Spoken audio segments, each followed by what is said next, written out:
আসসালামু আলাইকুম। শবে বরাতের রহস্যময় রাত। মদিনার একটি ছোট গ্রামে হাসান নামে এক যুবক বাস করত।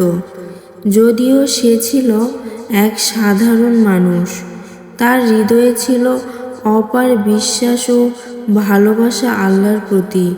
কিন্তু জীবনের নানা চ্যালেঞ্জের মুখে পড়ে সে ধীরে ধীরে ইবাদতে উদাসীন হয়ে পড়ে। নামাজ পড়া কমিয়ে দেয়, কোরআন তিলাওয়াত ভুলে যায় এবং দোয়া করাও বন্ধ করে দেয়। একদিন গ্রামের মসজিদের ইমাম তাকে ডেকে বললেন, হাসান, তুমি কি জানো আজ রাত কি? আজ শবে বরাত। এই রাতে আল্লাহ তার বান্দাদের প্রতি অসীম রহমত বর্ষণ করেন। যারা তার কাছে তওবা করে আল্লাহ তাদের সব গুনাহ ক্ষমা করে দেন।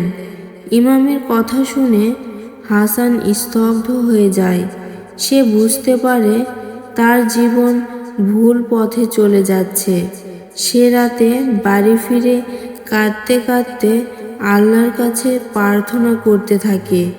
তার হৃদয় গলে যায় আর ভাবে, আমি কি এত দূরে চলে গিয়েছি যে আল্লাহ আমাকে ক্ষমা করবেন না?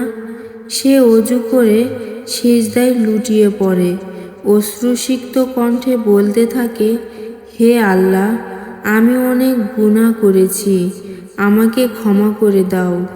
আমি তোমার দিকে ফিরে আসতে চাই। অবিশ্বাস্যভাবে তার মনে এক অদ্ভুত প্রশান্তি নেমে আসে। মনে হয় যেন সমস্ত গুনাহের বোঝা নেমে গেছে। সারা রাত সে নামাজ পড়ে, কোরআন তিলাওয়াত করে এবং দোয়া করে। সেই রাতের পর থেকে হাসান কখনোই ইবাদত থেকে দূরে সরে যায়নি। সে নিয়মিত নামাজ পড়তে শুরু করে, মানুষকে সাহায্য করতে থাকে এবং আল্লাহর পথে চলতে থাকে।